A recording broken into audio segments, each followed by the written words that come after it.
Jadi di depan gue ini adalah dibilang abang-abangan tapi bapak-bapak.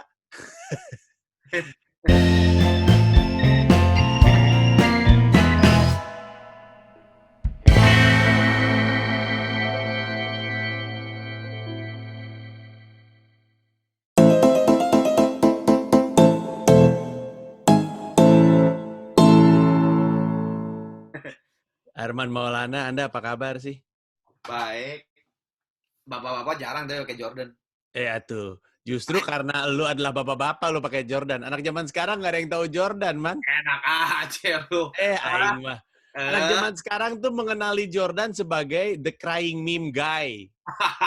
Meme nangis itu bapak-bapak. Nggak ada yang tahu Jordan siapa. Anak sekarang mah taunya LeBron. Gua tahu nggak tadi gue kepikiran apa? Lu ingat nggak sih kita pernah ke Melbourne untuk kerjaan bareng? Ya, itu tuh lu ya ininya apa MC-nya. MC-nya ya? Betul. Itu di Melbourne di gue Yang gua lupa. sama Gigi kan? Ya lo sama Gigi terus ada band lain kalau gue Ada nggak salah. The Massive ya? The Massive, betul Iya, The sekali. Massive. Itu tuh gue baru pertama kali tuh gue ke Melbourne. Terus Sama, bareng. gue juga sama. Gue inget banget tuh Sama. kita nyampe terus kita makan terus udah gitu karena Benar. gue sih kampungan kita ngasonya di luar karena dingin. Tapi ramennya oke itu ya. Ramennya oke. Dan gue juga ini kan maksud gue Apa? baru pertama kali ngeliat ada orang Australia. Kan ada anak Indonesia, iya. Iya Tapi ada kan? orang Australia kan, ada pelajar sana, orang lokal sana, orang Melbourne, nontonin Gigi sama nontonin The Massive, nyanyinya lirik per lirik, kata gue, anjir aneh banget ngeliat bule. Masa sih? Aing mah. Itu Oh, justru yang gue ada ceritain dong. waktu gue balik. Hah? Itu yang gue ceritain ke orang-orang waktu gue balik. Gue ngeliat ada bule nyanyi lagu Gigi sama lagu The Massive. Ya, tapi memang kan kalau Australia mah ke Indonesia tuh dekat ya, apalagi kayak Ya. ke Bali gitu. Jadi kemungkinan untuk sampai bisa bahasa Indonesia terus ngefans sama beberapa band Indonesia tuh sangat dekat sih lah, sangat dekat banget lah gitu. Iya, karena mereka juga belajar bahasa Indonesia dari SD. Itu salah satu Ya, pelajaran benar. wajib Makanya mereka. Chris Hemsworth kan bisa kan, bisa bahasa Betul. Indonesia kan. Betul. Tapi bukan cuma itu. Menurut gue, kalau misalnya mereka bisa bahasa Indonesia, tapi Gigi dan The Massive lagunya sampah, tentu mereka tidak akan hafal. Wes, Karena awal kan. lagu-lagu Anda Kok legend sudah dong. mau jago. Tahun.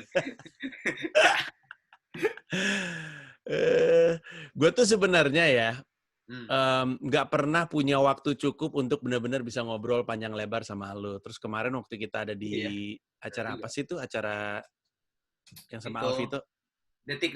itu. Hmm. Terus gue kepikiran, iya kenapa nggak gue bikin beginian aja langsung sama si Arman. Aneh. Gue tuh banyak Iya sih. banget yang pengen gue tanya sama lu. Iya, makanya sok aja. Makanya kita tuh ketemu tuh di TV. Udah gitu kan acaranya lu gitu. Maksudnya acara TV Ya, itu kan paling cuma setengah jam. Udah gitu ya, cabut. ya, Ketemu di backstage misalnya di stage panggung gitu. Lu juga lagi nge-MC gitu. Cabut gitu ya. Bener oke ya. ya. Gue Iya. tuh sebenarnya pengen ngomong. Gue tuh pertama kali ngeliat lu tuh gue sebel. Nggak apa-apa. Waktu kapan? Waktu lu, Banyak men. Gue eh, banyak yang gitu loh. Banyak yang gitu. Bahkan lu, ada, gue ini cerita ya. ya, Sebelum lu cerita. Ada temennya, jadi temen gue, hmm, musisi juga, hmm, kakaknya juga musisi juga. Nah asli kalau gue tuh temennya sama adiknya, emang kalau hmm, sama adiknya mau gue emang temenan. Memang nggak pernah main band bareng, cuman temenan banget lah dia. Gue ke show dia sering, dia ke show gue juga sering gitu. Nah satu waktu, man lu ke rumah gue deh, main-main. Iya, udah. Nah main lah ke rumah dia. Nah ketemu kakaknya juga musisi juga. Tapi adiknya lebih gaul lah, lebih luas gitu ininya. Nah, terus dikenalin tuh kakaknya, gue kenalan gitu, Panji lah misalnya gitu ya, Arman, Panji udah aja, ya mas, salam kenal mas. Wah, akhirnya gue ketemu juga malu gue tuh ini banget apa ngelihat lu banget gitu dari dulu. Ya ternyata lu emang bisa jadi juga, dia bilang gitu. Oh ya alhamdulillah mas, udah aja. Itu tuh dari pertemuan itu tiba-tiba gue denger gitu di mana-mana tuh dia tuh pokoknya nggak demen sama gue. Pokoknya padahal gue baru sekali itu doang. iya. Gue bingung kan, kenapa ya gue salah apa gitu maksud gue. Bingung gue sampai bingung gue ya udahlah nggak apa-apa. Kalau memang gue salah gue minta maaf, kalau enggak juga ya udahlah nggak apa-apa, cuek aja lagi juga kan emang nggak sering ketemu juga gitu. Tapi padahal pertemuannya asa biasa we gitu ya. bener-bener cuma dikenalin doang, dan itu juga ngobrolnya cuma basa-basi. Maksudnya ya dia ngomong gitu, wah gue udah dari dulu liatin lu, ini anak bakal jadi, emang jauh sama gue umurnya jauh gitu. Jadi oh ya makasih banget mas, gue bilang. Terus akhirnya kan bener kan lu jadi gini, lu punya album bla bla. Ya mas makasih banget doanya mas. Nges gitu orang mah geus we jeung Aladina we dah, emang urang gue memang teman sama adinya. Bentar di rumahnya udah gitu cabut juga gue juga sama adiknya, udah cabut keluar gitu pakai mobil, udah cabut aja. Tapi kan pas dengar dari mana, wah, nah, Terus nggak pernah lu konfirmasi gitu?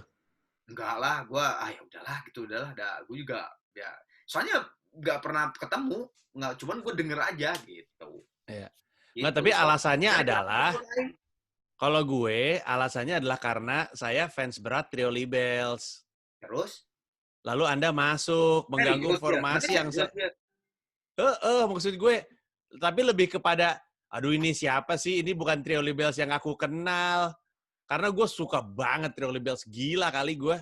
Oh gitu? Suka banget gue. Oh. Habis itu gue suka semuanya, gue suka apa namanya, semua personelnya, gue suka gayanya, gue suka identitasnya gitu. Habis itu kan Edwin kuliah ya? Iya. Gue Heeh. juga kaget, Ji. Gue juga kaget gitu tiba. Jadi kan gini, Mas Benz itu ngasih tahun 90, Mas Benz ngasih job ke gue. Jadi gini, Mas Benz itu udah jatuh cinta banget sama gue gara-garanya waktu SMA ada festival band SMA sejauh Bali. Jadi gue dari Bandung, gue SMA 5 Bandung yang ngewakilinnya. Jakarta itu Bontot, Topati, 70 Bulungan. Dari Surabaya, Dani Ahmad, Semada. Gitu. Tapi Dani Ahmad datang ke sana bukan sama geng Dewa. Cuman si Dani doang. Berdua. Dani sama Wawan, pemain drumnya Dewa pertama.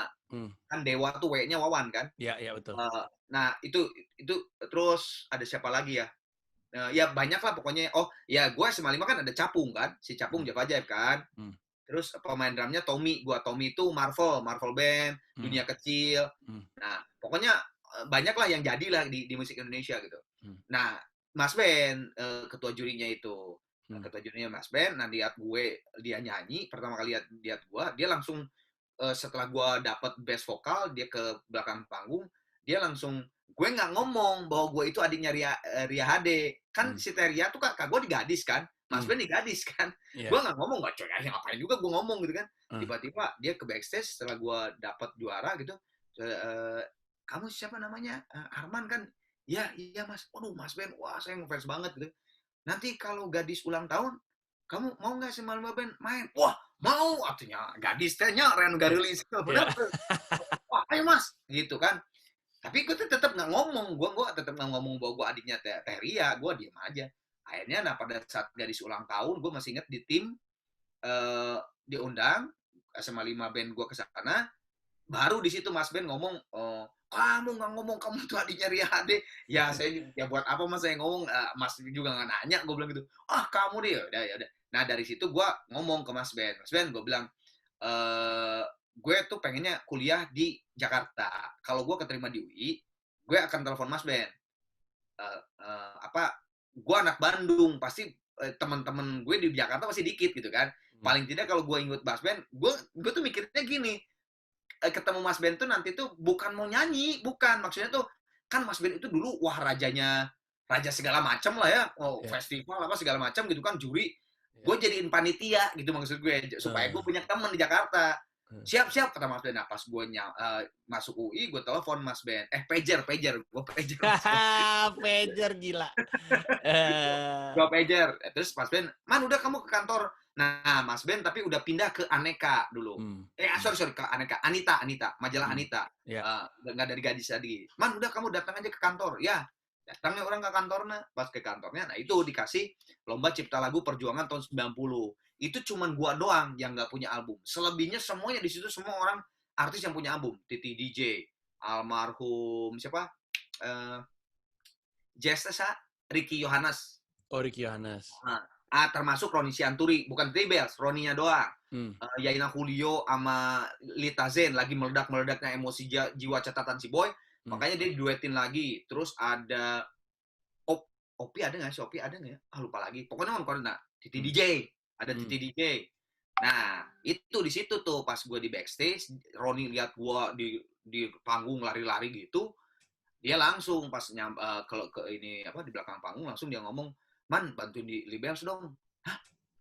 Masa trio Libels jadi kuartet Libels? Gue kan kaget kan. Masa dari 3 jadi 4? Enggak, Edwin mau sekolah nih, dia kan di stan, dia mau sekolah di Amerika setahun 2 tahun gitu lah pokoknya cuman kayak bentar aja gitu. Ya lu gantiin dulu. Wah, gue bilang boleh, gue seneng banget masuk Libels. Libels itu sebuah grup band gede, gue bilang apa grup vokal gede di Indonesia. Satu-satunya boy band yang paling gila kan dulu kan. Iya. Terus gue bilang tapi gue harus izin Edwin. Gue nggak mau masuk tanpa izin dia. Gue harus face to face dulu. Gue bilang. Akhirnya gue ketemu tuh di Musika sama Bu Acin. Yang diketemuin bahwa gue bukan mau memecah belah gitu. Emang Edwin kan memang mau ke Amerika dan Roni sama Yani yang ngajak gue gitu. Iya semuanya Bu Acin ngeyain, Edwin ngajak udah. Nah gue tuh masuk aja bantuin nggak setahun kok, Ji cuman Iya, paling gue 9 bulan lah ya segituan. gue inget itu sebentar. Tapi kan itu kan era bukan era sekarang ya, artinya bukan era internet dengan netizennya yang Betul, julid ya. betul, Lu bisa betul. kebayang nggak kalau misalnya lu kayak gantiin apa ya band zaman sekarang yang lagi ngehits banget, tiba-tiba lu masuk itu kan pasti kan Ya misalnya kebencian. telepon lah diganti sama gua gitu kan. Iya kan? Itu pasti kebenciannya luar biasa. Tapi pada saat itu terasa nggak? Karena kalau dari sisi gue bocah man, maksud gue anak Iya, SD kayaknya, iya, lebih iya, iya. kepada ini bukan komposisi yang saya kenal, Anda Iya. siapa, gitu-gitulah, sok-sokan lah. Tapi waktu itu lo ngerasain hal yang sama nggak, walaupun internet tidak seperti dulu? Ngerasa, Maksudnya dulu nggak ngerasa. ada internet. Ya, ngerasa. Jadi banyak banget terutama dari wartawan. Jadi bukan wartawan yang benci gua, tapi wartawan menyampaikan. Jadi setiap Hmm. gua wawancara, "Wah, kamu ngebantuin selain solo album juga kamu ngebantuin Libels ya?" Ya, gimana itu? Soalnya ini banyak banget nih yang ngomong ke saya kata wartawan itu mereka benci sama lu gitu. Apa sih gitu? Lebih pecicilan kan? Gue lebih pecicilan kan daripada Iya. Roni sama Yani gitu ya. Dan tampak paling happy di sana. Kayak gitu-gitu. Yang kelas atau happy, orang menang duit rea atau ya menang duit loba gitu. Iya, iya. Janji gue baru datang ke Jakarta kuliah di UI ya. Eh, rekaman juga belum tahu. Gue ditawarin rekaman langsung. Jadi setelah pas gue menang itu gue menang tuh di lomba cipta lagu perjuangan tuh gue menang. Hmm. Ngalahin semua Titi DJ dan sebagainya, gue yang menang the best Iya, performance. Nah iya. gue langsung ditawarin sama Mas Reddy Nur, gue langsung ditawarin solo album. Tapi kan itu pembuatannya lama kan, kalau dulu tuh lama kan, Iya. lama gitu, lambat gitu. Nah tiba-tiba Libels ngasih kerjaan ke gue, bayarannya disamakan lah gitu, langsung gitu, nggak ada ini bocah atau anak bawah, nggak ada itu, bener-bener Hmm. bayaran tuh bener. Udah gitu gue belum pernah keluar negeri, Ji. Gue Hmm. belum pernah keluar negeri. Iya. Indonesia aja paling, aduh, Bali aja sekali itu pun juga diajak sama nggak tahu siapa, kakak gue gitu ya. Hmm. Tiba-tiba ini permen kayane. Permen Kayane, ya Ah, ampun. Gue sampai mikir dulu sebentar, permen apa? Permen Kayane lagi. Kenapa dia? permen kayane, gigit permen kayane, Iya, iya, iya. crunchy, crunchy, Iya, crunchy itu kan. ya ampun. Ada nah itu tuh karena si iklannya itu tuh pengen apa sih namanya mun ayeuna mah non animasi gitulah Iya, iya. sekarang mah. Nah itu kan belum ada post produksinya di Indonesia, belum ada, semuanya harus ke Singapura. Hah. Thailand juga kayaknya belum deh. Singapura itu yang punya gitu. Wah pasti Roni ngomong, man kayaknya kita tanda tangan nih manajemen sama kayak nih permen mau ini ya lu gitu. Oh wah alhamdulillah ya siap siap. Eh, tapi syutingnya nggak di sini, nggak di Jakarta. Oh di mana? Gue mikirnya di Surabaya, di mana gitu ya. Eh, di Singapura. Wah aing Ji, waduh Singapura. Langsung bikin paspor. Paspor pertama kali itu asli, tapi ternyata terame Maksudnya? ya nggak asik, ternyata bener-bener kerja, asli kerja. Jadi Oh. dari bandara Cengkareng nyampe di Changi ke hotel karena udah malam, kalau nggak salah pesawatnya sore gitu malam. Udah malam ke hotel, siap-siap karena pagi banget besoknya, jadi harus udah tidur di hotel gitu, nggak usah jalan-jalan dulu, tidur di hotel. Besoknya teh syuting, ya karena syutingnya kan bukan karena zaman sekarang ya, kalau sekarang mah teknologi udah edan kan. Kalau Hmm. dulu tetap aja di Singapura pun post produksinya tuh lama gitu. Hmm. Jadi masuk pagi banget jam 7-an tuh udah di sana, udah di make up. sampai malam 2 hari kan, besoknya gitu lagi sampai malam, isuknya balik. Aduh, aing mah cek aing aing siap. Orchard aja juga enggak ya. Yang penting udah ada capnya lah di sini Iya bener lah. paspor.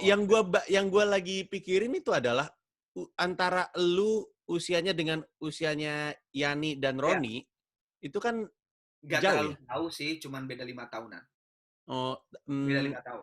Beda 5 tahun. masuk ke untuk orang, lu kan langsung nyemplung ke industrinya ya. Maksud gue Ya. Jadi mondar gua mandir. bener-bener dapat rezeki banget sih itu. Gua bener-bener jadi waktu Mas Ben ngajak gua yang itu, yang Festival Lomba Cipta Lagu Perjuangan itu dari situ tuh Ji gua asli kayak kebuka banget. Oh, Mas Reddy nawarin solo album kan, Libels tiba-tiba masuk. Udah gitu Libels kan langsung punya acara kan yang di RCTI masih decoder Hmm. panggung Libels. Hmm, Mun mana hmm. miskin, mana mau boga pasti.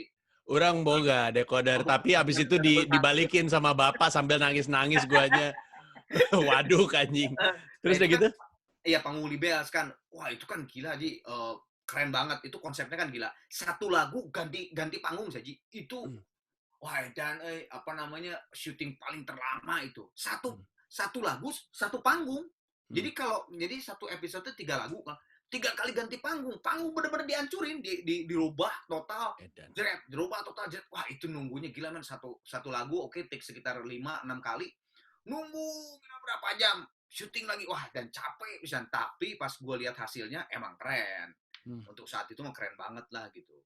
Ya, maksud gue berada di situ nyemplung tiba-tiba pasti ada ini ya, ada waktu untuk menyesuaikan diri untuk mengingat bahwa ini tuh udah bukan festival, ini tuh kerja. Habis itu lu ini ada 2 orang yang udah lebih senior, maksudnya dari sisi industri ada tekanan, ada ekspektasi gitu.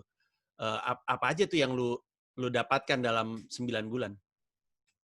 Sebetulnya gue tuh di 2 tempat yang dua-duanya pressure-nya gede banget. Satu di Hmm, Libels yang lu tadi ceritain ya, hmm, Yani, Roni itu dengan kebesarannya Libels gitu ya, dan gue di situ nyemplung. Satu lagi tuh gue sama Mas Reddy selama gue dibikinin album solo itu gue suruh masuk next band. hmm. Next band itu adalah Cockpit yang pertama.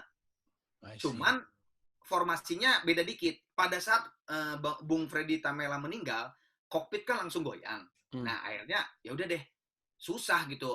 Kokpit itu kan Freddy Tamelanya terlalu kuat kayak Gabrielnya, kayak Phil Collinsnya gitu. yeah. Susah gitu kan, nggak ada. Akhirnya mereka switch jadi next band. Jadi formasinya itu hampir sama.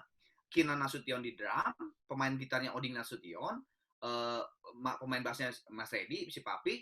Nah, baru tuh keyboardnya tambah Andi Ayunir almarhum sama Rani Nur istrinya Reddy. Jadi Hmm, cuma 2 ini, tapi ini tuh kokpit, tiga ini kokpit gitu. hmm, Nah, gue itu kan fans berat Genesis, Ji.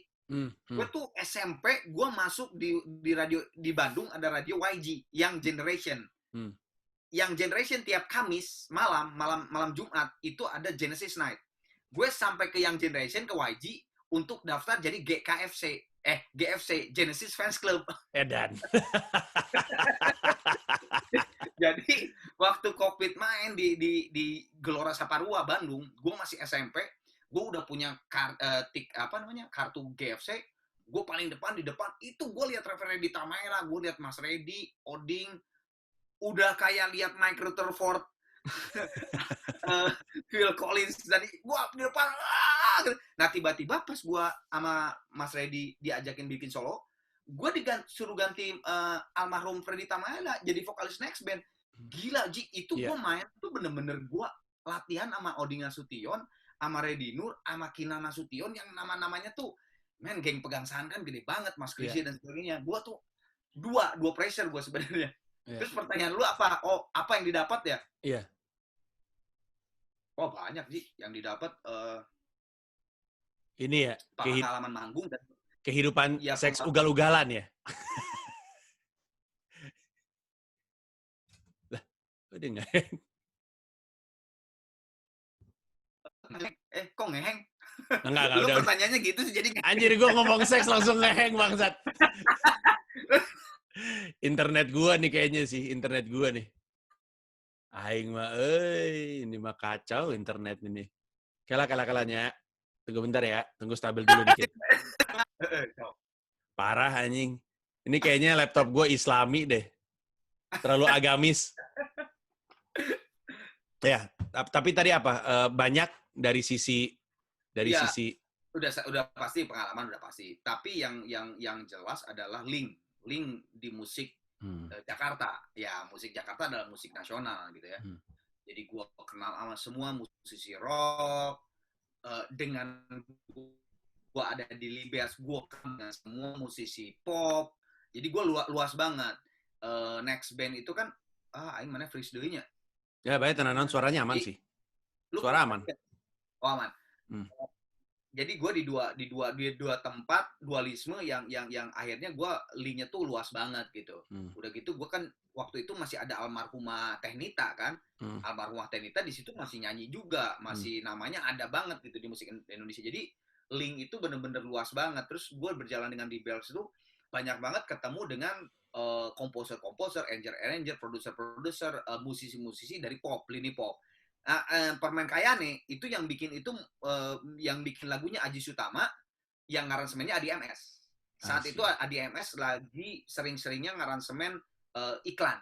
Jadi sama Aji Sutama. Jadi gue kenal langsung sama Adi MS sama Aji Sutama. Lihat Libels kan bintang tamunya panggung Libels itu ada Titi DJ, ada Ruth Sanaya. Wah itu akhirnya jadi kenal. Jadi emang luas. Nah di next band gue kenal dengan lini rock, God Bless, Ikang Fauzi, Ita Purnamasari, Niki Astri. Kalau Niki Astri emang udah dari dulu ya. Itu kan temennya kakak gue almarhumah satu SMP. Jadi gue dari gue SD udah kenal sama si Tekniki gitu. Jadi itu gue luas bener-bener dua dunia yang buat gue ngebuka banget link buat gue di musik nasional gitu. Ya.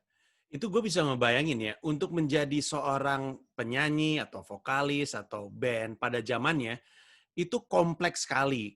Lu melewati perlombaan, kemudian harus buka jaringan dan segala macamnya. Sekarang kan bukan era yang sama ya.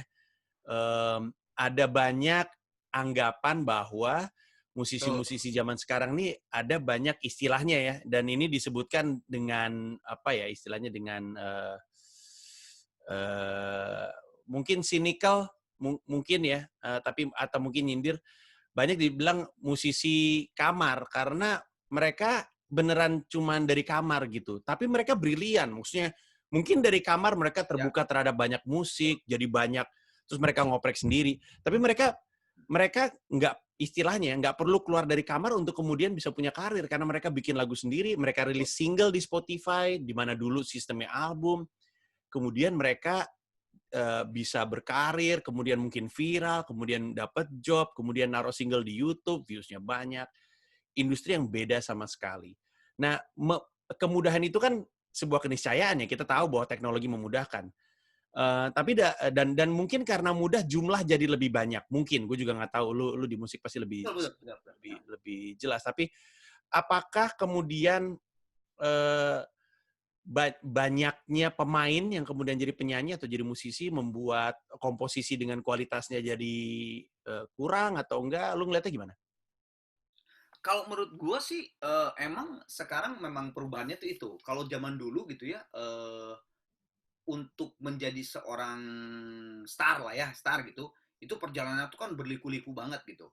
Kadang kalau dulu tuh ada dua gitu, ada dua kesusahan. Pertama berliku-liku, kedua adalah kalaupun lu kasep, cakep, cewek cantik gitu ya, suara keren, tapi kalau lu nggak punya link, lu nggak punya kenalan, nggak dapet juga.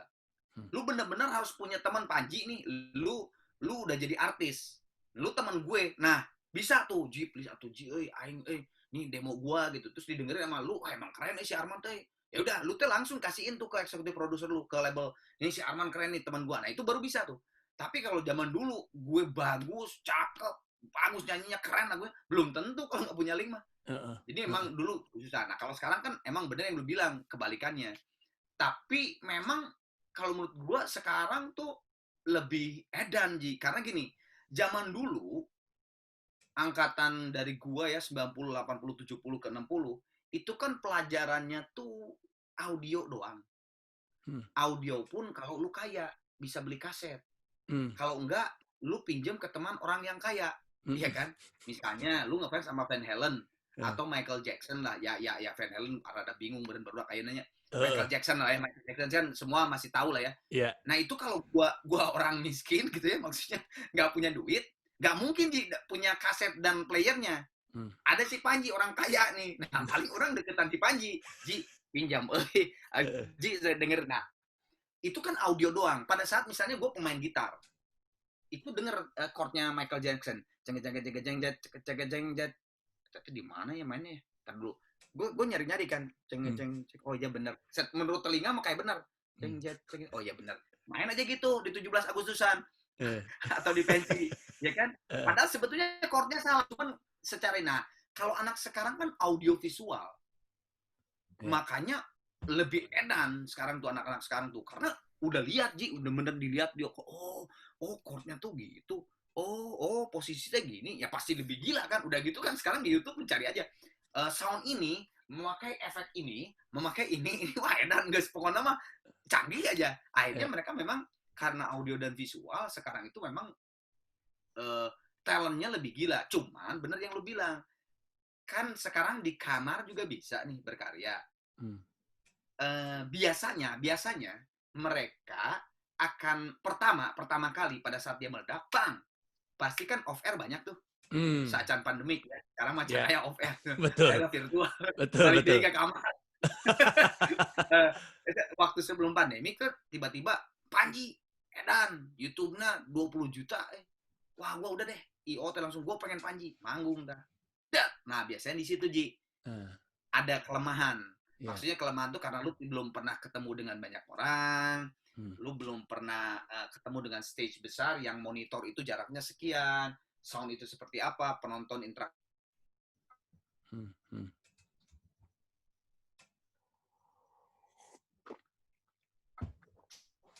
seperti apa. Nah, di situ. Cuman kalau dia ternyata memang meledak gitu dan akhirnya lumayan tiap 1 minggu bisa 6, 7, 8 kali sampai 14 kali, lama-lama jam terbang akan membiaskan lu juga, udah akhirnya aman juga gitu. Nah, kelihatan juga kalau gue jadi juri. Gue jadi juri di The Voice, gue jadi juri di Idol, timnya Idol atau tim The Voice biasanya gini, Kang, ini yang sekarang peserta yang datang ini, dia ini apa namanya YouTuber atau selebgram, tapi nyanyinya bagus banget. Wah, di Instagramnya aja 5 juta ininya pengikutnya. Pas gue lihat gitu, wah emang keren. Pas nyanyi Ji, jebret, gugup. Karena mungkin ya itu, dia terbiasa yang lu bilang tadi di kamar, dia bisa dengan eksplorasi seluruhnya gitu ya, di kamar ya nggak ada siapa-siapa. Yang lihat juga orang kan satu arah gitu, nggak lihat. Nah, pada saat jebret di TV ada kameramen, ada juri, ada penonton, ada tim, ada semua. Wah, di situ langsung dia ini. Nah, tapi biasanya kalau dia memang akhirnya berhasil dengan privilege-nya itu, lama-lama dia akan terbiasa juga dan akhirnya bisa jadi seseorang artis yang lengkap akhirnya, dan bahkan lebih gila sebenarnya dengan angkatan kita. Makanya kadang-kadang gue kalau di ngejuriin sama si Lasso gitu ya, sama si Maya gitu yang anggap seangkatan gitu, gue ngejuriin tiba-tiba ada peserta gitu, kita lihat-lihatan gini, untung kita lahir tahun 90-an, kalau sekarang jadi yang nyediain ininya apa kopinya. Soalnya emang gila-gila Ji. Kalau sekarang tuh gila-gila. Ya karena yang gue bilang tadi kali ya, audio visual. Pelajaran mereka tuh langsung audio dan visual. Kalau dulu tuh kita audio doang. Audio pun kalau lu bisa beli. Ya. Gue rasa salah satu manfaat dari internet dan mereka dimudahkan untuk berkarya dan dimudahkan juga untuk ngerilis, karena dulu kan mesti ada restu label. Kalau sekarang kan mereka bisa taruh aja di YouTube. Ya, sendiri, independen. Betul. Keuntungannya adalah range musik yang tersedia sekarang juga luas banget gitu. Kayak jangkauannya, warnanya tuh gila gitu. Dan ada penyanyi Indonesia yang kayak gini, ada yang kayak gini, ada yang kayak gini. Karena pada zamannya dulu rasanya sebuah lagu bisa meledak tuh sedikit banyak ada restu radio gitu. Betul. Restu radio dan TV ya. Restu radio dan TV. TVRI dulu satu-satunya. TVRI. Betul sekali. Pada zaman Anda betul sekali. Sekarang radio ini masih punya ini nggak sih? Influence nggak sih kalau menurut lo? Lu masih ngerilis single ke radio nggak? Masih. Karena biar bagaimanapun tetap aja potongan kuenya masih ada. Orang yang mendengarkan radio memang tidak seperti dulu. Kalau dulu kan cuma 2, TV dan radio, udah. Dan masanya juga tetap beda. Karena TV itu kan lu harus duduk, lu harus ada di dalam suatu ruangan. Zaman dulu ya, kalau sekarang kan bisa nonton di gadget juga bisa. Kalau dulu kan TV itu harus di sebuah ruangan gitu kan, jadi beda. Nah kalau radio itu kan bisa kemana-mana lu, lagi di mobil, lagi jalan juga lu bawa kayak apa, lain Walkman tentunya, ya radio kecil lah, namanya radio kecil. Jadi ya, dulu kuenya tuh gede banget. Nah memang sekarang itu radio ada, tapi memang kuenya, potongan kuenya jauh tidak seperti kayak dulu. Tapi gue masih tetap, karena gue itu angkatan lama, gue tetap tetap menyempatkan untuk harus ada bekerja sama dengan radio, karena buat gue tetap aja ada porsinya, ada kuenya di situ, ada potongan gitu. Iya, tapi memang jauh. Tapi sekarang gue lihat, gue kan ini baru ngeluarin single yang baru tuh, yang lagu Kobo Junior gue rearrange itu kan. Sekarang tuh radio udah mulai merubah polanya juga. Jadi dia wawancara nih gue, Kang besok wawancara jam 1, oke. Dengan misalnya Radio Medan gitu di Medan. Nah itu dia double Ji. Jadi di Instagram live, tapi dia relay juga langsung ke radionya. I see. Gitu. Jadi dia sekarang lagi mengubah juga gitu. Seluruh radio sedang mengubah juga. Bahkan ada yang streaming, streaming. Jadi dia ke webnya radio itu, ya di Instagram live juga iya. Radio kalau yang ngedenger radio juga on juga gitu live semua. Secara influence masih sama kuatnya. Artinya misalnya nih ya, kan katanya anak zaman sekarang nih, yang penting mereka nggak ngerilis album, mereka ngerilis single, taruh di Spotify pada hari yang sama, mereka naruh juga di YouTube, kemudian nyari traction, gitulah permainannya. Banyak yang nggak naruh di radio karena ya kalau pada zaman dulu kan radio kadang-kadang nih MD suka, kadang MD nggak suka, konon kata MD di amplop, ada yang bilang MD enggak gitu-gitu. Kalau influence masih sama atau tidak? Kayak lu ini pertanyaannya relevan banget di lu karena lu masih punya project di zaman sekarang gitu, project sendiri lagi. Nanti kita akan nyampe sana gitu. Tapi dari pengalaman lu, dalam perhitungan lu, influence-nya beda atau sama aja? Radio kan maksud lu? Iya, radio. Ya, yang seperti gue bilang tadi, udah nggak terlalu sangar. Udah nggak terlalu sangar. Kalau dulu kan emang sangar banget gitu, lu nggak bisa, lu nggak ada di radio ya udah wassalam lo. Gini, kalau dulu lu nggak ada di radio dan lagu lu juga nggak terlalu banyak dibahas,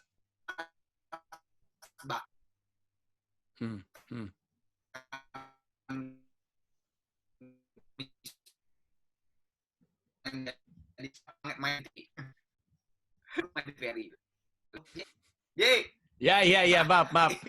Ini koneksi internet saya legend ini caur nih. Ya, tapi gue nyimak tadi. Ya, jadi dulu, kalau dulu emang radio sangar banget, benar-benar berpengaruh banget gitu. Kalau lu meledak di radio, udah otomatis 1 minggu atau 2 minggu setelah meledak dari radio, lu langsung pasti ke TV. Udah lakin ke TV. Nah, sekarang lu nyebutnya apa? Arana Project? Ya.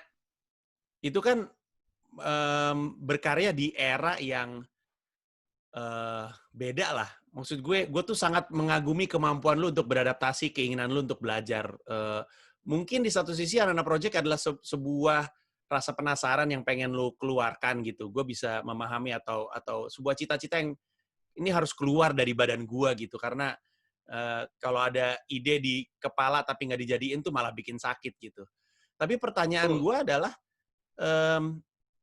mulai lagi dari nol nggak sih rasanya? Atau sebenarnya pas lu pikir-pikir, anjir ini sebenarnya sama aja sih, cuman beda benda, tapi sebenarnya permainannya sama gitu. Kayak gimana tuh?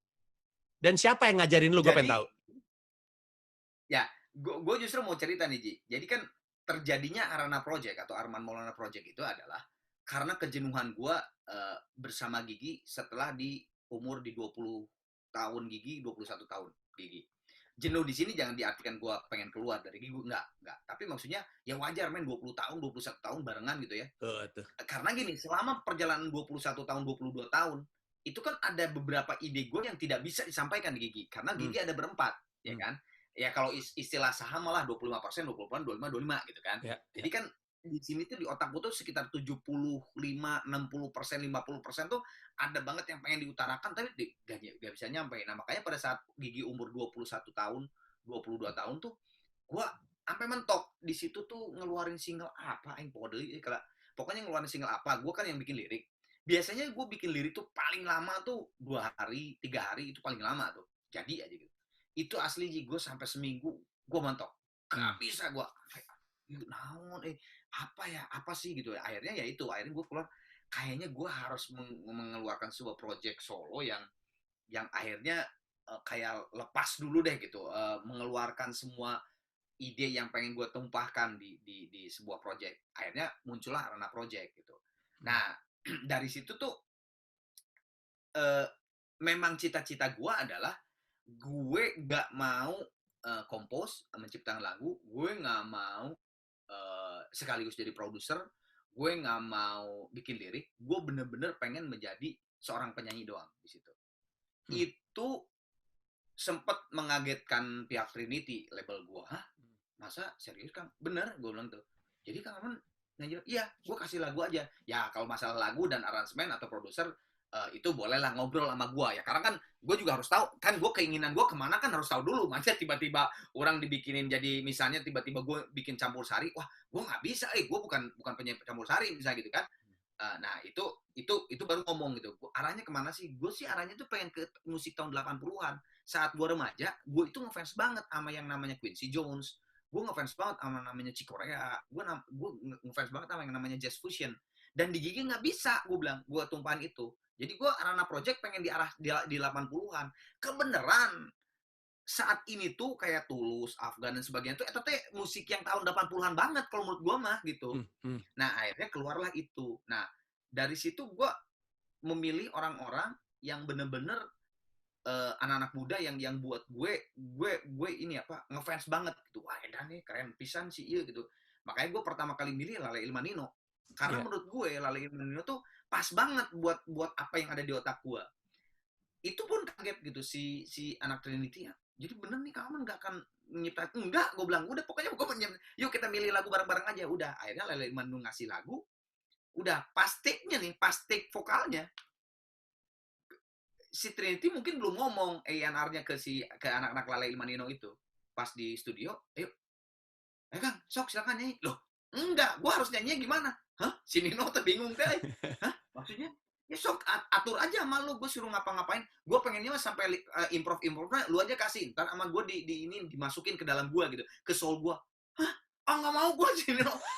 Serius, no. Gue bilang, gue pengen, justru gue itu pengen seperti itu, karena belum tentu, pertama gini, gue nggak mau warna giginya sangat kuat. Karena gue di Gigi itu dari nyiptain lagu, dari ngaransemen, dari jadi produser, itu semua, bahkan sampai markom kadang-kadang. Hebat. Gue bilang gue nggak mau. Nah gue di sini itu memang benar-benar pengen jadi penyanyi. Jadi, nah dari situ gue benar-benar memang tujuan gue pengen belajar ke teman-teman yang baru datang. Gue selalu nggak mau nyebut senior junior. Buat gue di musik nggak ada senior junior. Tapi gue duluan ada daripada mereka.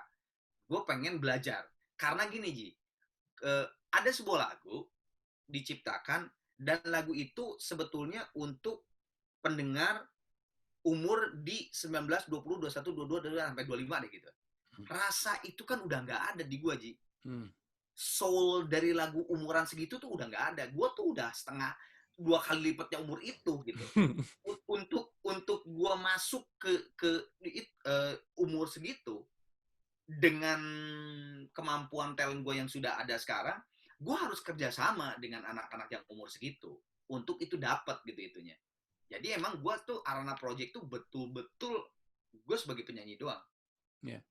Itu sih yang sebelah mata tuh Lale Ilmanino nggak sih? Lale Ilmanino. Jadi Lale Ilmanino kan single pertama, Hanya Engkau Yang Bisa sama Sebelah Mata. Ya. Oh iya lu ya, iya bener juga. Iya bener. Nah, di hari syuting klipnya, menurut gue itu menarik. Lu memilih untuk kolaborasi sama orang-orang musisi-musisi ya sebenarnya ya. Musisi yang lagi naik ya. Betul, terus gitu range-nya gue bilang, anjir nih Arman tahu nama-nama yang gue kagak tahu juga nih. Padahal kayaknya harusnya nih masih sekitaran gue nih. Terus gue lu mantau banget ya. Kan untuk mereka ada kan berarti lu kagumi juga. Artinya lu familiar dengan karyanya gitu. Gue tuh kebiasaan gitu Ji. Gue kebiasaan gue tuh memantau anak-anak sekarang, baik indie maupun yang major. Terus kebiasaan gue duluan yang WhatsApp. Oh gitu ya, dan luar biasa. Jadi gue kayak bara suara ya, bara suara Ah. pas keluar. Ini keren pisan ya grup band. Sasi ya teh, si Iga ini. Oh ini gue kenal nih. Ini temannya si Hendy nih, pemain drumnya si Marco. Oh si Iga. Oh Iga Mas Ardi ya. Ya udah. Gue siapa yang punya teleponnya Iga ya atau si Marco? Udah. Gue langsung WhatsApp ke Iga misalnya. Ga, halo Ga, Arman Maulana nih. Boleh ngobrol? Ya balasannya pasti, hah? Gitu kan. Jangan main-main dong, gitu kan. Ini siapa sih jangan main-main? Enggak serius, kalau lu mau terima nomor telepon ini, gue langsung telepon sekarang. Serius nih? Iya, oke. Telepon, boleh? Boleh. Pas suara telepon, ya, dia kan tahu lah mungkin suara gue kan. Oh, Kang, aduh, ini bener gitu. Nah, gue tuh emang terbiasa seperti itu, Ji.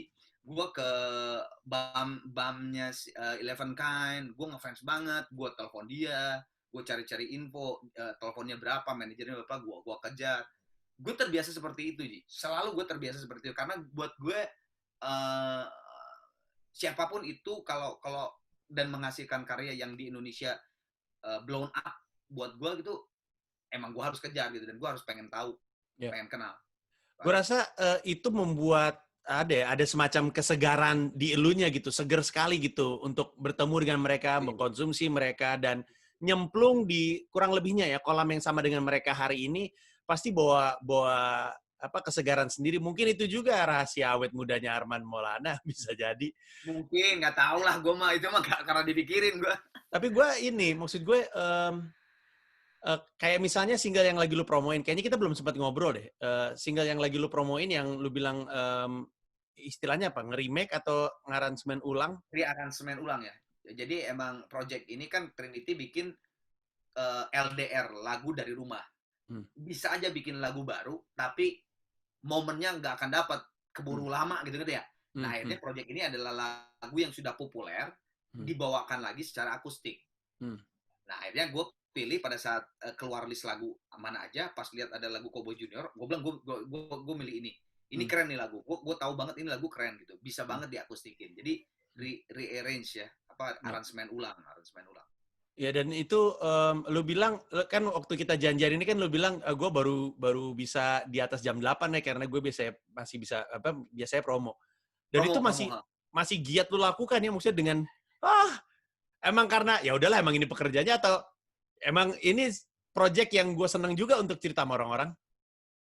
Itu juga ama gak tahu teuing gue teh apa ya?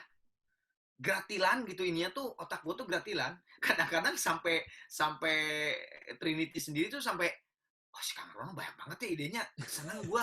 Jadi enggak, karena gue tuh jadi kayak misalnya gini ya, yang ini nih, kamu Cowboy Junior ini gitu ya. Pada saat di aransemen sama Ade Every, gue bener-bener bahagia banget. Wah gila, si Ade keren banget. Yang milih si Ade Every gue. Jadi si Mala INR-nya Trinity, Kang mau siapa Kang? Bentar ya. Kayaknya Ade tepat deh, gue bilang. Ade Every. Serius nih Kang? Bener si Ade? Sok si Ade, ya udah. Ternyata bener, Ji. Keren banget. Ngaransemennya keren banget si Ade. Gue aja sampai kaget gitu. Buset, nggak di luar ekspektasi gue gitu. Wah keren banget si Ade. Nah, pada saat gue denger refnya dan gue nyanyiin di sini gitu ya, sambil dienak-enakin masukin soulnya, mungkin inilah rasanya, terus sama denger si beatnya si Ade, iya si Gana asik juga kalau gue ada gerakan Korea untuk TikTok, tiba-tiba gitu gue aja gak tahu, tiba-tiba karena denger beatnya gitu ya, ini kayaknya enak deh, cobalah. Ini ngalin kacau kan, terus gue bikin aja gerakan sendiri gitu, gini. Terus gue nelfon kan ke anak Trinity, guys, gue bilang, ya kan, rapat setiap Selasa kan, Selasa pagi itu biasanya, rapat Zoom gini. Kalau misalnya di video klipnya, di live-nya, gue ada gerakan sedikit koreo buat TikTok itu mah, hah? Kasih pada kaget ya, hah? Serius kan? Ya bukan TikTok yang enggak gitu, gue bilang gila, atau kayak Lati tiba-tiba gini-gini, enggak, gue bilang, gue pokoknya gerakan yang dari gua sederhana, orang juga bisa melakukan, tapi nggak tahu gua karena beat gitu. Oh ya boleh. Nah akhirnya mereka tuh di TikToknya tuh langsung si Trinity tuh tak sama TikTok Indonesia. Terus gua misalnya, jadi gua tuh nggak tahu banyak banget gitu yang Misalnya ke Spotify, ke ini kerja sama apa? Kalau gini gimana? Kalau ini gimana? Kalau pakai ini gimana? Emang orang gitu Ji. Terus sekarang, Kang, tapi ini butuh seseorang yang gini-gini. Ini ada sih pemain film yang lagi naik daun, kayaknya modelnya kalau dia gini karena gini-gini. Soalnya dia kurang telepon ke saya. Jadi gue mah emang kayak gitu orangnya, emang seneng memasuki dunia baru gitu. Ya. Seneng gitu buat gue sih. Ya. Berarti siapa tuh yang waktu itu punya ide, gue lupa nih ulang tahun Gigi keberapa, tapi terus idenya adalah dirayainnya dengan berkolaborasi dengan KPK, di Usmar Ismail, terus gue diminta stand up sama lu di situ. Itu ide siapa tuh? Itu ide bareng-bareng. Anjir, itu gue pernah cerita gak sih, itu hari sulit banget buat gue tuh. Kenapa? Karena ketika dibilang, Ji, stand up di acara gue nih kolaborasi sama KPK, ada lomba video anti korupsi. Ayo deh, gue mau stand up. Apalagi Usmar Ismail, tempat gue tuh stand up tuh. Yang gue nggak tahu adalah video-videonya tuh depresi semua kan. Video itu sedih banget, ada yang anaknya siapanya mati gara-gara uang korupsi. Abis itu gue tuh stand up setelah itu. Dan gue ngerasa, anjir nih orang lagi depresi, gue suruh naik ngelawak. Gue seinget gue anyep deh itu di situ, berat buat gue. Terus gue naik 2 apa 3 kali gue kalau nggak salah. Dan di antara semua peserta itu, cuman satu yang paling happy videonya, itu juga paling akhir pas gue udah selesai stand up. Kata gue, aduh anjing ini berat banget nih hari. Itu ulang tahun keberapa itu? Itu ulang tahun keberapa ya Ji? Aduh, aing mah 20 genap tahun bingung kali ya. Itu ada di belasan. Belasan ya? Iya, gue setuju. Belasan. Itu di 18, di 16 gitu kali ya. Segitu. Gue rasa untuk Gigi ya, setiap tahun mereka berulang tahun, kalian itu punya begitu banyak alasan untuk merayakan ulang tahun tersebut. Karena bukan cuman istilahnya longevity gitu ya, maksudnya bisa sepanjang ini, tapi juga lu punya following yang kuat dan masih punya ide-ide kreatif dan udah ngelewatin banyak gitu. Gue inget salah satu cerita yang menurut gue menarik banget adalah yang lu cerita sama si Alvito itu yang waktu kerusuhan 98. Ingat nggak? Yang lu bilang label lain pada kebakar. Coba cerita lagi cerita itu. Iya, jadi kan 98 itu kita kan, jadi gini, sebelum kerusuhan, tapi udah hangat-hangat lah. Indonesia udah hangat-hangat.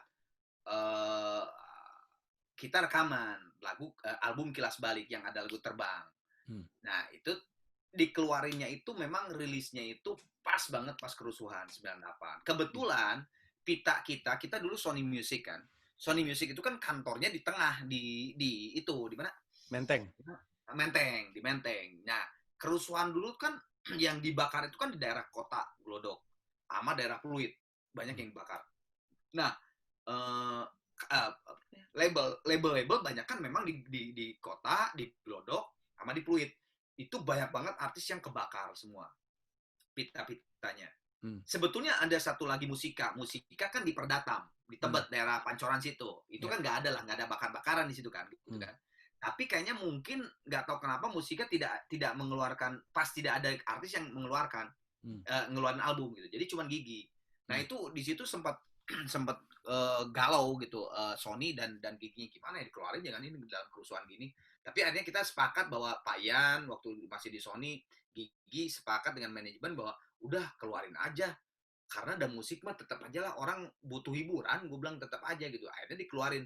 Dan emang benar, ternyata alhamdulillah, karena mungkin satu-satunya Pita yang belum kebakar gitu, terus satu-satunya grup band yang ngeluarin, akhirnya memang lagu Terbang langsung naik banget gitu. Bang gitu, ininya apa namanya, disenengin banget sama orang. Bahkan tur sama Koko, sama Deteksi. Ya, dulu kan IO terbesar kan Deteksi ya, buat tur grup band Indonesia. Slang, Gigi, Dewa, Padia, semuanya lah Deteksi lah gitu. Nah itu tur, cuek gitu si Koko, ayo kita tur aja. Sponsornya mau nggak? Mau, ikat. Nah itu gila Ji. Di setiap kota itu kerusuhan tuh lagi gila. Gue inget banget ya, waktu di Cirebon, kalau nggak Cirebon. Antara jadi dan tidak jadi. Karena di depan lapangan sepak bola yang kita mau manggung itu udah bakar-bakaran. Udah mobil dibakar, pasar dibakar. Itu udah gimana nih, jadi nggak jadi? Jadi aja lah, soalnya penontonnya banyak banget kita nungguin di luar. Ya udah jadi, manggung gitu. Dan berhasil, berapa puluh kota kita tur, berhasil, lagu Terbang sampai detik ini juga jadi evergreen gitu, karena orang seneng semua gitu. Ya di situ gue percaya bahwa musik itu dalam keadaan apapun orang membutuhkan gitu, orang membutuhkan karena emang hiburan gitu. Ya, ya gue nggak kebayang yang ngurus izin, man. Maksud gue lagi kayak gitu dapat aja izin ya. Itu gue bilang Koko gila sih. Deteksi di situ ya memang Koko dulu benar-benar yang terbesar sih ya. Gue bilang sih Deteksi IO terbesar, promotor terbesar di Indonesia yang mungkin linknya juga memang udah kuat gitu di polisi, di kelurahan, di apalah gitu dan di pemerintahan Pemda gitu dia tuh udah megang banget gitu karena semua grup band besar, semua artis besar tuh dipegang sama Deteksi dulu kalau turnya. Dan alhamdulillah nggak ada kota yang dibatalin. Sama sekali nggak ada yang batalin. Sukses aja. Gue inget, lu pernah nonton film dokumenter, kalau gue nggak salah nih, judulnya How, siapa tuh, I Feel Good? Oh itu si James Brown. Oh iya, How James Brown Saved Boston. Pernah denger nggak? Pernah lihat nggak? Belum. Gue lupa kotanya Boston atau nggak. Jadi waktu itu Amerika Serikat lagi kerusuhan. Kemudian, Black, iya, Black. Gue lupa ya, siapa yang meninggal ya? Itu Malcolm X sekali. Iya, Atau ini siapa yang pendeta tuh? Iya, kalau nggak Malcolm X, itu Martin Luther King. Ya, Martin Luther King. Iya, gue lupa yang mana kerusuhan. Terus udah gitu James Brown tuh harusnya ada konser.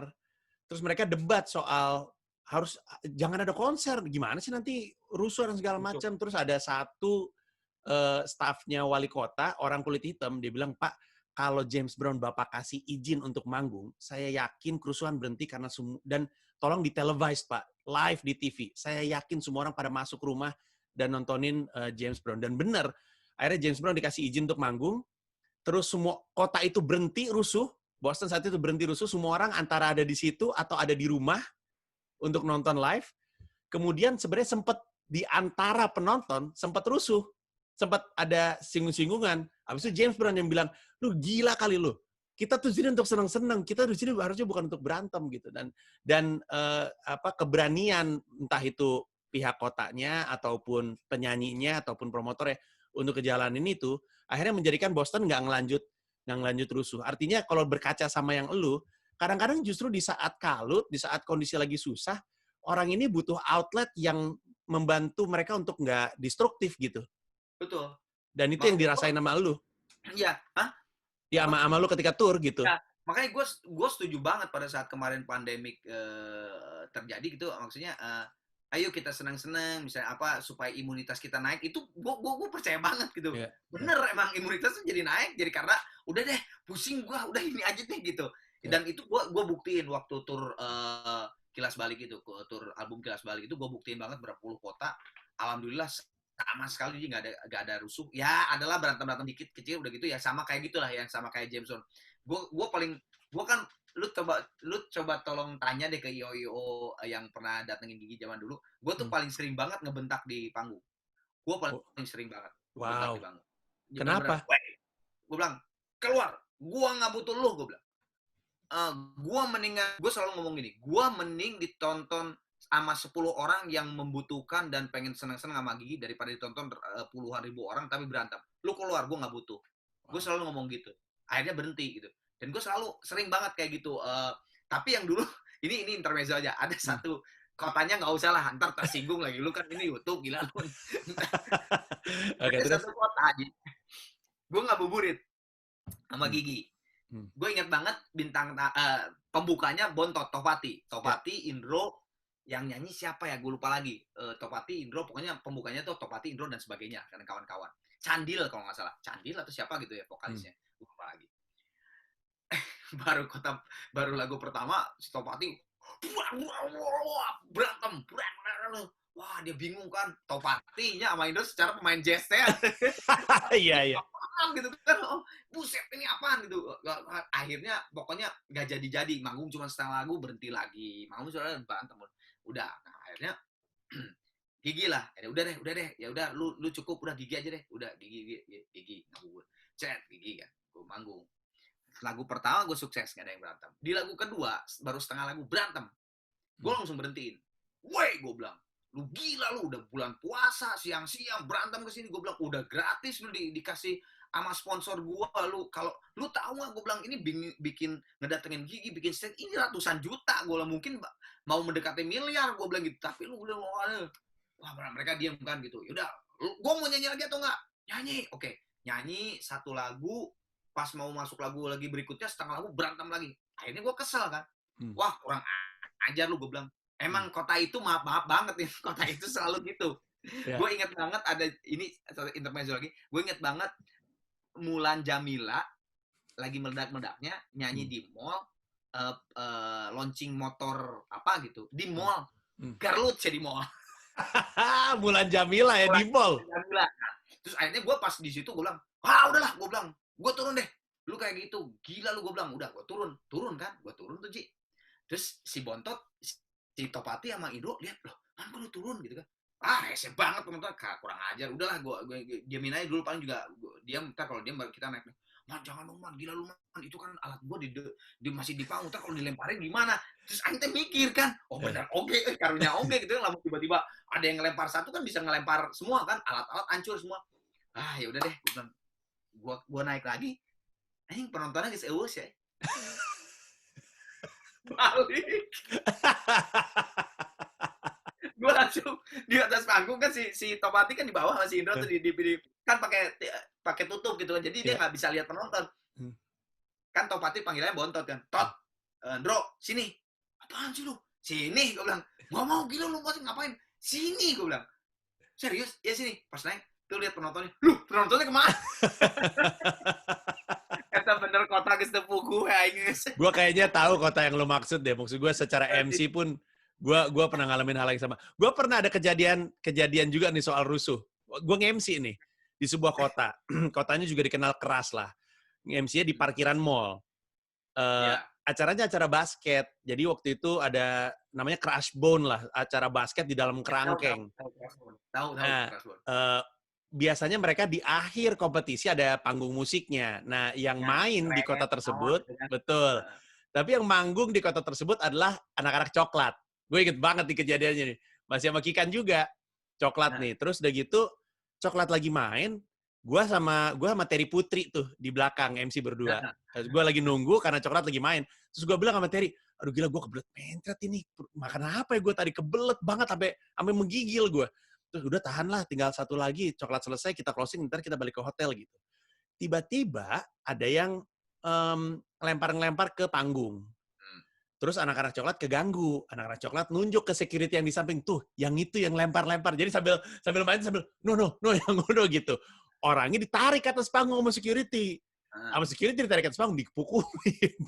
Dipukulin sama security. Yang nonton kan solidaritas kota. Hey, wow, langsung rame anak-anak coklat kan ini ya pragmatis karena mereka juga udah sering manggung. Mereka bilang, ya udah kalau gitu, kalau lu mau rusuh, gue cabut mereka tinggalin panggung, tambah rusuh. Tiba-tiba dong IO-nya bilang, Panji naik bikin tenang suasana. Kata gue, udah gila kan lu, gue disuruh bikin bikin tenang kerusuhan. Udah naik cepetan daripada mereka tambah parah.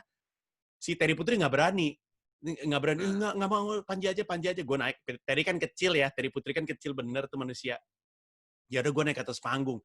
Itu segala macam botol, bungkus naik ke atas panggung. Terus gue bingung mau ngapain. Terus gue kan cuma bisa ngoceh ya. Maksud gue kan kemampuan gue cuma itu. Jadi gue ngomong nih, tiba-tiba gue bilang, kasihan deh sebenarnya anak-anak coklat. Gue bilang kayak gitu. Dia masih sambil berisik nih. Gue bilang, kasihan anak-anak coklat karena tadi, dan ini bohong ya, untuk kota yang gue maksud, kalau lu denger, lu sekarang tahu bahwa ini gue bohong. Anak-anak coklat bilang sama gue, bahwa mereka pengen banget manggung di sini karena mereka udah lama nggak manggung di sini. Mereka seneng banget sama quality selalu keren. Kasian banget mereka udah seneng kayak gini, terus tiba-tiba mereka kalian rusuh. Terus diem mereka mereka diem nggak jadi ngelempar. Jadi mereka kayaknya kena gitu rasa bersalahnya gitu. Terus gue bilang, iya serius sumpah nggak bohong gue. Saksinya banyak kok. Terus gue bilang, mungkin anak-anak coklat masih ingat. Terus gue bilang, tahu nggak di sini sebagai orang Jakarta yang lama di Bandung, gue ngerti bahwa ada ego nggak mau kalah antar kota dengan kota Jakarta.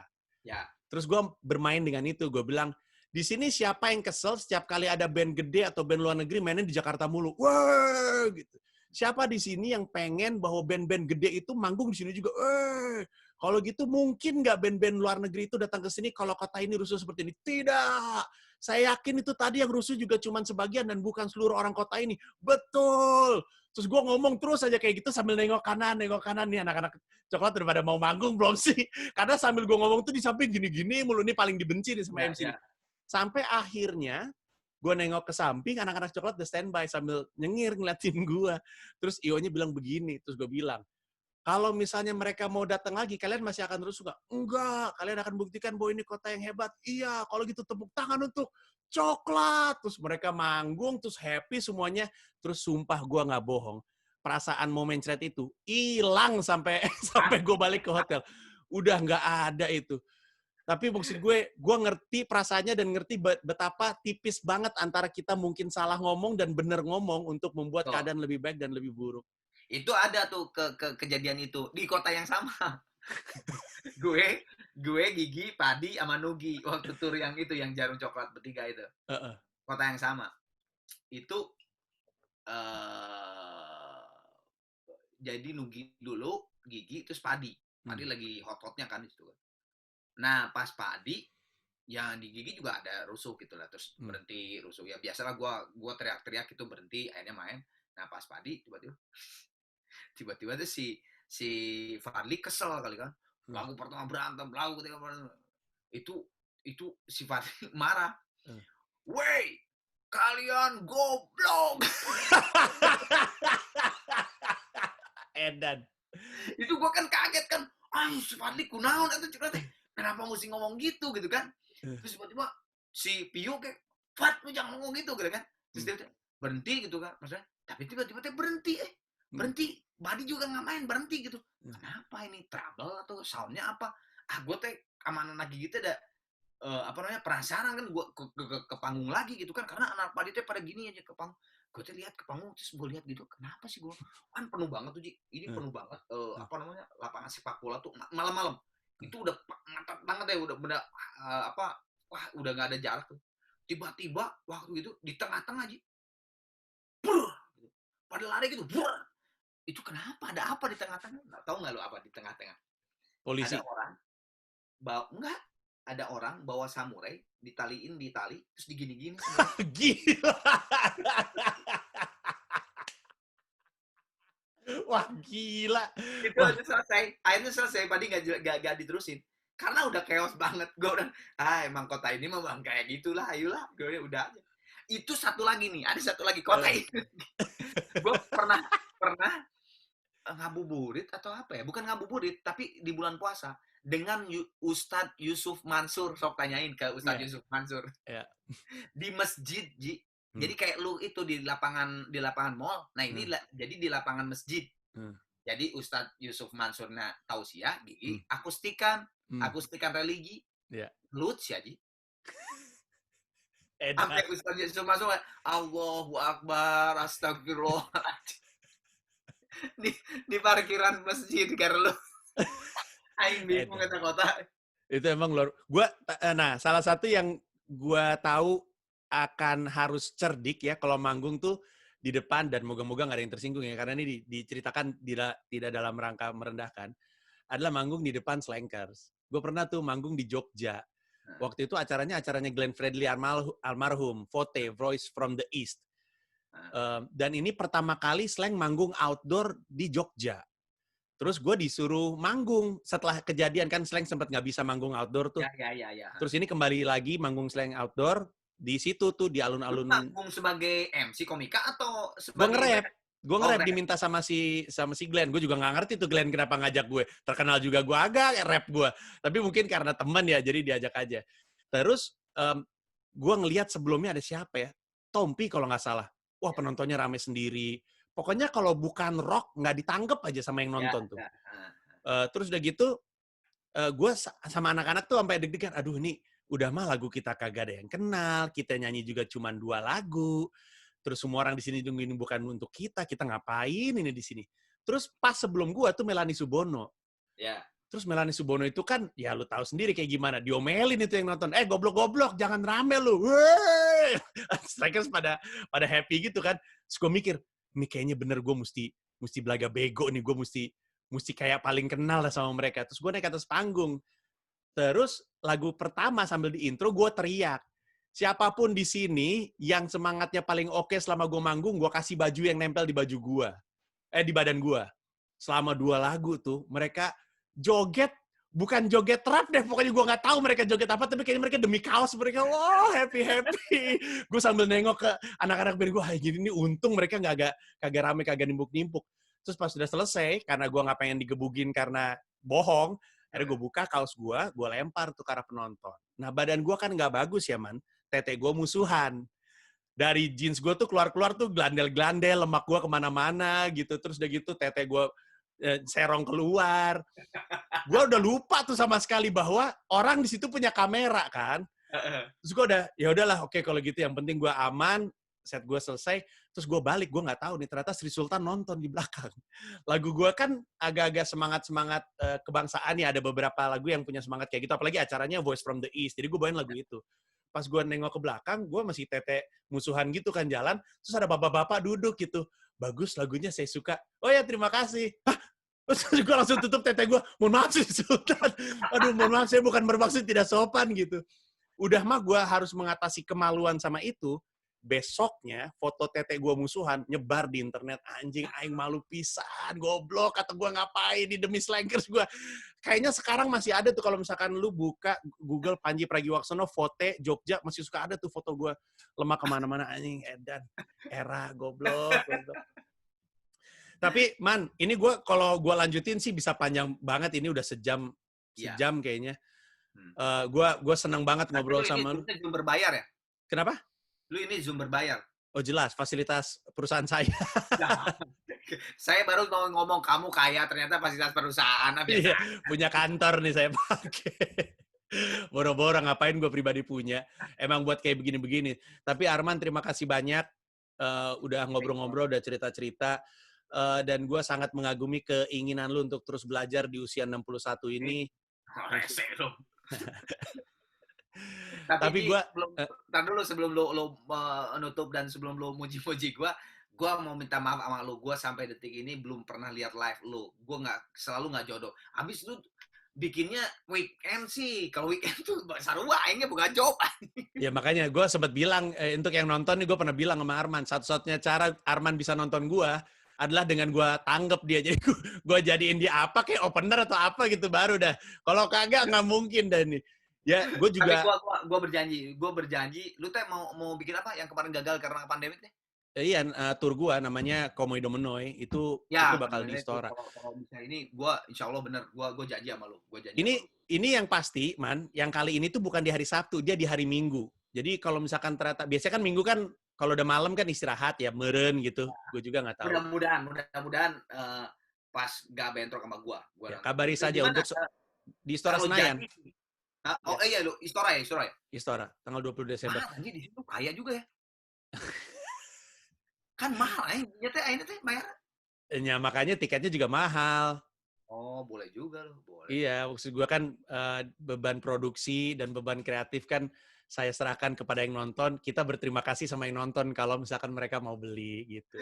Tapi gue itu tadi gue abis kita ngobrol yang acara Detik itu yang Malvito, yang lu cerita soal kerusuhan itu, gue langsung ngomong sama anak-anak kantor. Gue bilang gue kemarin dapat cerita dari Arman, menurut gue inspiratif sekali. Karena gue tuh gejala-gejalanya tuh udah kerasa, man. Yang gue cerita itu gue di DM nyaris setiap hari sama orang yang berterima kasih karena komedi gue membantu mereka mengatasi depresi dan stres karena corona. Dan mereka berharap show gue tetap ada karena mereka butuh sekali gitu. Terus ini ada cerita sedikit aja. Gue kan jualan digital download ya, stand up gue dalam bentuk digital. Ya. Nah, tahun ini tuh gue rilis, tapi harganya lebih mahal daripada yang kemarin karena materinya lebih berbahaya lah. Gue nyebut-nyebut nama, kayaknya hampir semua Presiden Republik Indonesia gue sebut di pertunjukan itu. Nah, jadi gue bikin mahal lah, biar nggak semua orang bisa ngambil. Terus karena harganya lebih mahal, karena pandemi, gue pikir ya gue nggak usah berharap banyak lah sama penjualannya.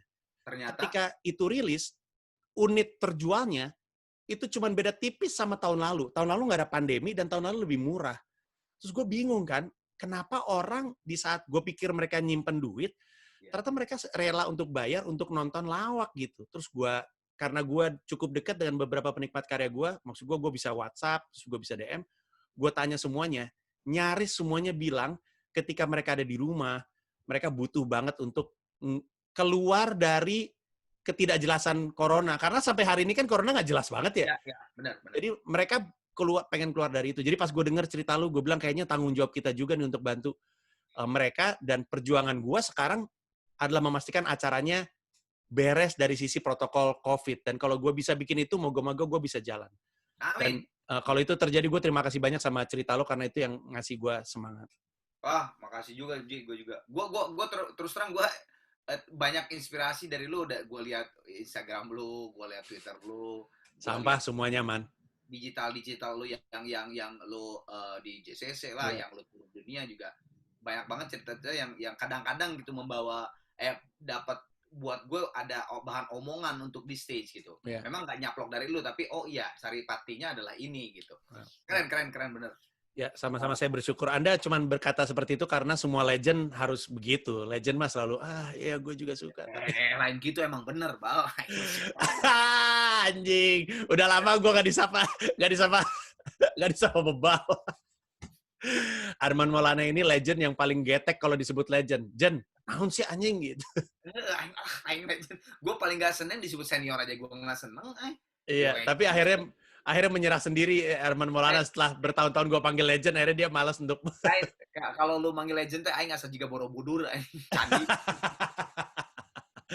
Arman Maulana, terima kasih sekali lagi. Sehat terus, sukses terus, dan berkarya terus. Dan sukses untuk single barunya. Amin. Terima kasih.